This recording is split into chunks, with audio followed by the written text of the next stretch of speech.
Atëherë, avokat, përshëndetje.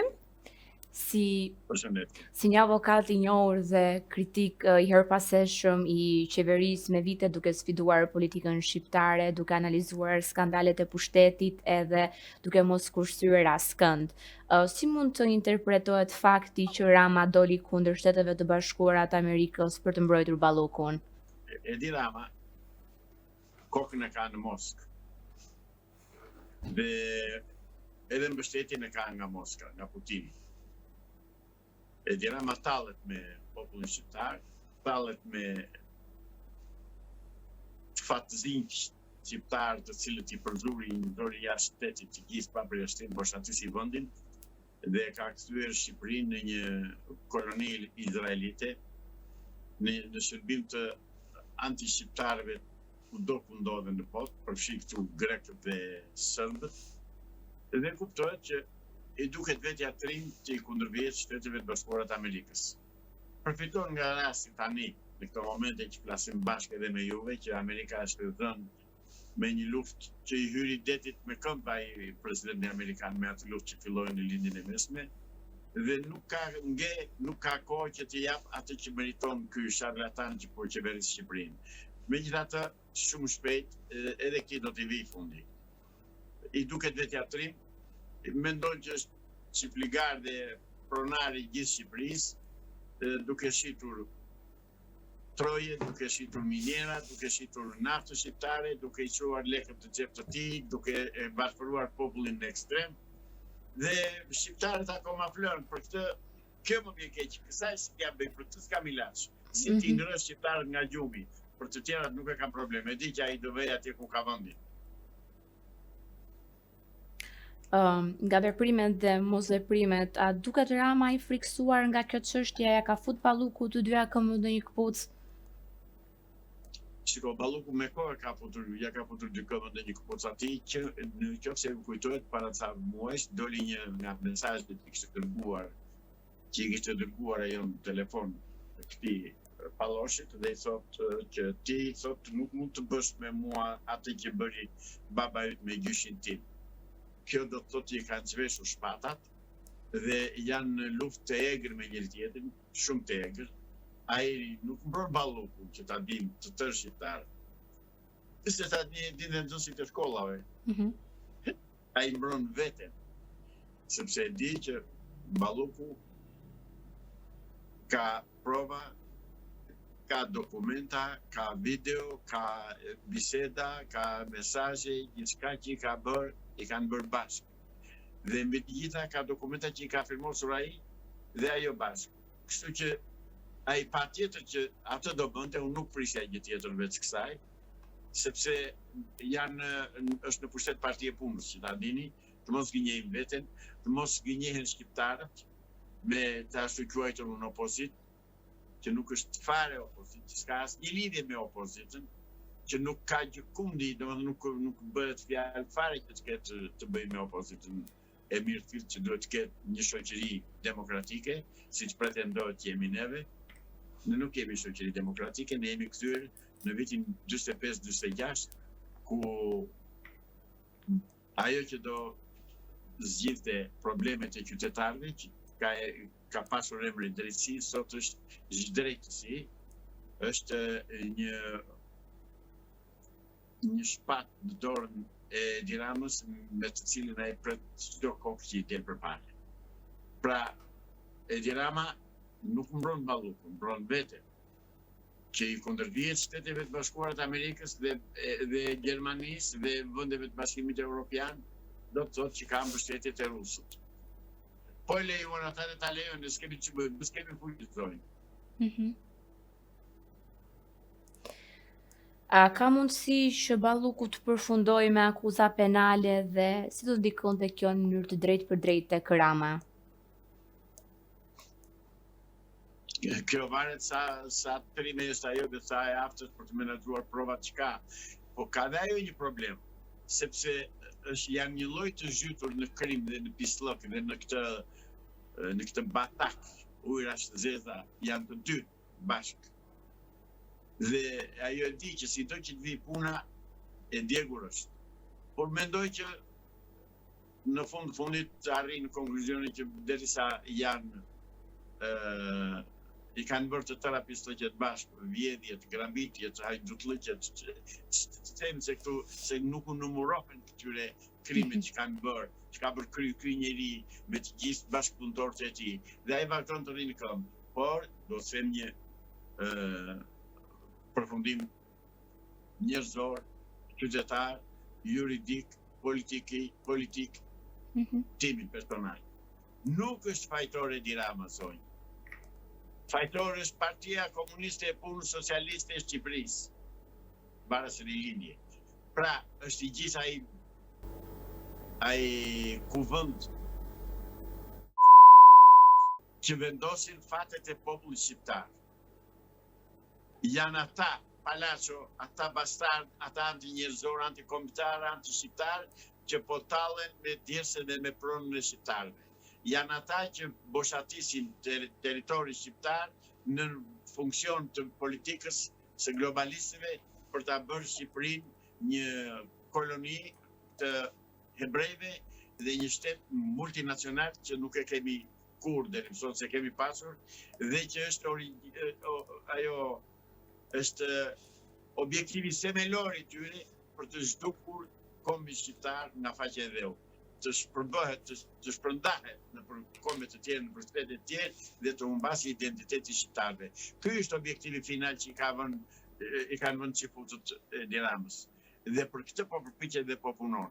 Se sa do ta lejojnë shqiptarët nuk e di. Sa më dëgjojnë mua shqiptarët nuk e di, dhe të bëjnë se të duan. Unë mendoj që po u them kjo është e vërteta. Dhe për këtë të vërtet duhet të çohemi që të gjithë të këmbë dhe të dalim sot vendit. Shqipëria është boshatisur, Shqipëria po boshatiset, Shqipëria po varfërohet, po vidhet, po grambitjet, po shnerohet Shqipëria, po e them shqip, po e shneron Shqipëri ky bastard, ky palaço dhe kjo klasë politike e pështirë, bashkë me atë të ashtu quajtur opozit, që vetëm opozit nuk është, bashkë me atë plakun mere që është non grata dhe nuk ja përshëllën njëri fare dhe tani paguar para nga djersa shqiptarëve që ka grumbulluar për 32 vjet, nga ato para paguan njerëz që vinë dhe gjasë më bëjnë atë të ashtugjojtur në protest. Ato janë një turp, ato janë një maskarad, ato janë një degenerim që i bëhet popullit shqiptar dhe opozitarëve të vërtet të Shqipërisë. Ne në zonjë nuk mund të shkojmë të bëhemi opozitar për të mbajtur në pushtet non gratën Sali Berisha. A ekziston rreziku që Balluku të mbetet politikisht shtatzan për të shmangur burgun sa e kohës së fundit është përdorur si metodë nga shumë gra të tjera të politikës? Edhe një të mbetet politikisht në çfarë mënyrë? Të mbetet politikisht shtatzan, pra të ngelet shtatzan për t'u shmangur akuzave dhe çdo gjë tjetër. Është një trend që e kemi parë kohët e fundit. Shiko, ajo e re është, mund të mbetet shtatzan, është akoma funksionon. Por ka mbaruar.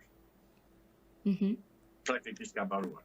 Gjërat kanë dalë në shesh, vjedhjet janë bërë de facto tani përveç de jure, pra e shikojmë të tërë mashtrimet dhe sabotimet dhe vjedhjet dhe krimet që kanë bërë në ekonominë dhe në shtetin shqiptar, të popullit shqiptar, të qytetarët shqiptar, të cilët i kanë katandisur kjo klasë politike, këta bastard komunist, këta morrat kuq, këta fëllëqësira që mbritën nga e pruri Moska 500 me Serbinë në vitin 1961 me Miladin Popovici dhe Dušan Mugoshe dhe vazhdojnë pa ajo politik dhe pa ajo strategji e Beogradit në Shqipëri për të çrënjosur dhe për të parosur shqiptarët.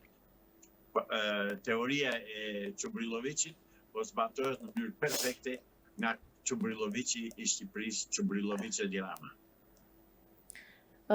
Kush edhe kur mund të rrëzohet Rama? Kur shqiptarët të bindin dhe të hapin sytë dhe të shikojnë dhe të mos vënë pasi 5.000 lekë që marrin sot, apo pasi 500.000 lekë apo pasi një rrobe që marrin sot, po të ngrihen dhe ta përmbysin pa që nevoja të përdorin as armë as gjë. Thjesht të rrethojnë institucione duke ullur këm kryq në shesh. Fare pasër edhe fare qetë mund të mëzohet. Mirë për shqiptarët shiten dhe këtu gjënë vënd përmënd fjallin e Nikita Khrushchevit në 61 që ta shqiptarët u shiten për 5 aspra. Pra ne që kemi një popull që shitemi për 5 lek. Edhe këtu më vjen turp të themi jam shqiptar në këtë pikë, në këtë aspekt.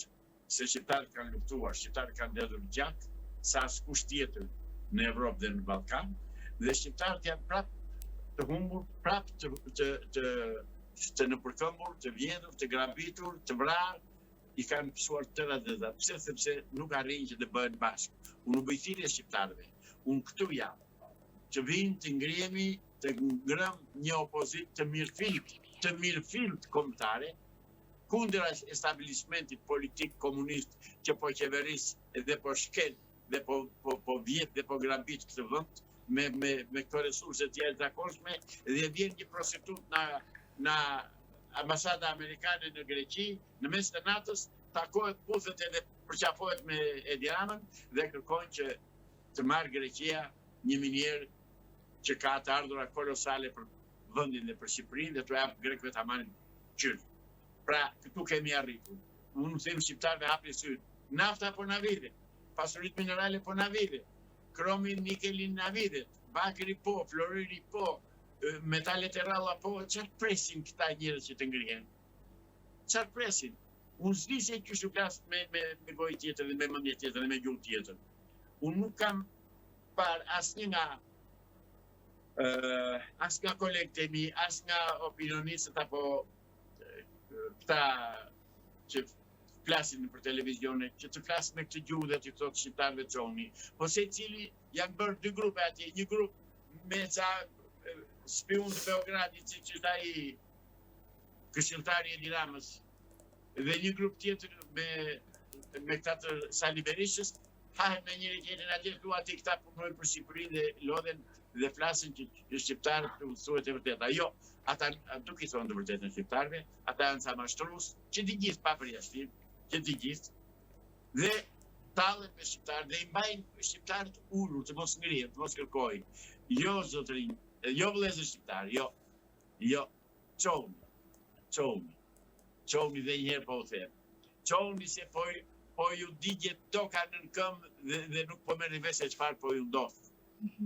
Çoni se do ta gjeni veten shërbëtor të aziatikëve, të çifutëve, të Dreqit e të Birit, shërbëtor të Beogradit, shërbëtor të Moskës, shërbëtor të Greqit, të Athinës, çoni që dalim zot vendit. Më mirë një fund i të mërshëm se sa një të merr pa fund. Po është për të vdekur dhe hajde dalim të vritemi, të vdesim, po jo të rrojmë si qëni. Po rolin e opozitës, apo e përdor Partia Demokratike këtë situatë për të fituar pika, apo është pasive? Me të vërtetë e quan opozitë, do lutem, do bëjmë një marrëveshje bashkë dhe me ju, siç e kam bërë dhe me tjerët. Mos ma përmendni më fjalën opozitë, se është turp, është mashtrim, është një tradhti që po i bëni dhe ju duke ashtu quajtur opozitë. Po e tradhtor, të lutem, edhe ju, dalti të them gjërat që të dëgjohen nga qytetarët. Edhe ju duke i quajtur opozitar, këta fsharlatan, këta hajdut që po dalën edhe gjasme protestojnë, i bëni një krim të jashtëzakonshëm popullit shqiptar. E gënjeni, e mashtroni, i thoni që kemi opozit. Jo zonjë, apo zonjush, nuk kemi opozit fare. Kemi partinë e punës në pushtet me gjitha tentakulat e saja, që nga si që krijoi që në thënjëshin, e sot e kësaj dite. Pra nuk ka opozit, mos e quani me opozit. Thjesht dalin atje mbështesin njëri tjetrin, tallen me shqiptarët dhe kaq. Apo e përdor Partia Demokratike këtë situatë? Njëherë, po të lutem, tek budallëjt e përdor, por në fakt ç'bën?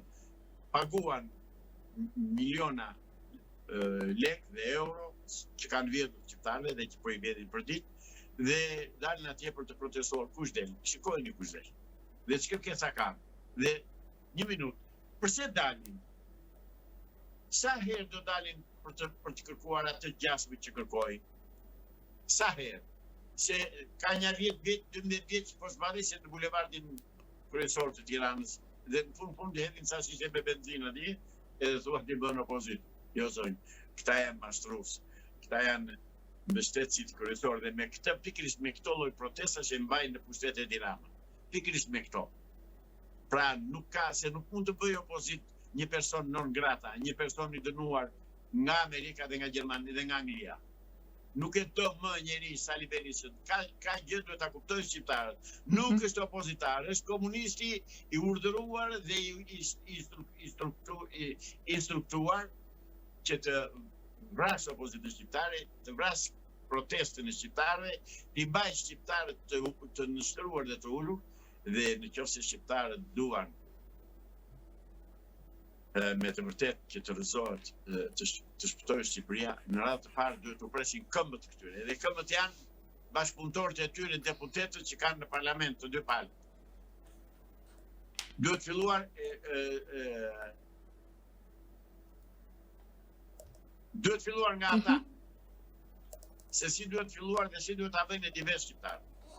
Por janë ata që mbajnë këtë piramidë të ndyrë dhe këtë kupol piramide në krye të Shqipërisë dhe që po tallen me pronën dhe me pasurinë e shqiptarëve. Ata në fajtorët, nuk është as Saliu, as Edi Rama. Edi Rama dhe Saliu janë zëdhënës të tyre, po ata që në fakt e bëjnë gropë të Shqipërisë janë të ashtuquajturit deputet të Kuvendit të Shqipërisë. Një deputet maskaresh, palacës, bastardës, tradhtarës të interesave të kombit shqiptar.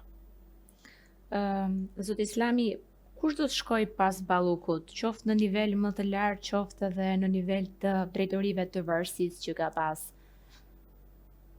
Të gjithë bashkëpunëtorët e saj dhe Edi Rama. Pa breshti. Ata që kanë firmosur dokumentat. Ata që kanë këto tendera. Edhe i gjithë tjetër. Do a themi shqiptarëve të hapin sy. Pse merren me atë Ballukën që dha tenderin dhe nuk merren me marrësin e tenderit, me përfituesin e tenderit, ati që merr parat për të bërë rrugën, dhe rrugën nuk e bën, dhe tuneli i rrjet, tuneli i Shqiçar, dhe që rrugët janë të rrëzuara, pse nuk merren me ato? Zotëri ke marrë parat, po, përgjigju punës. Përgjigju parave që ke marrë. Se bëjnë këtë. Askush nuk flet. Keni vënë re të flas Sali Berisha për Rjollin? Jo. Pse? Se ka bizneset e tij atje bashkë me Edi Ramën në Rjoll dhe i lënë shqiptarët atje që të bëjnë ditë për ditë të bëjnë protesta. U rrëbëthiri atyre dhe njëra atyre banorëve të Rjollit dhe pronarëve të Rjollit. O ti lizicis për të dalë ose futuni atje në e dini vetë ju se. Cili është skenari më i keq që mund t'i ndodhë Ramës dhe qeverisë në këtë situatë me Ballukun dhe presionin e SBA-s? Nuk shoh në një skenar të përgatitur ose të menduar që mund të ndodhë. Thjesht ai do rri atje se s'ka kush ta rrezojë. Kaq e thjeshtë është. Shumë faleminderit për intervistën. Edhe unë ju falenderit juve për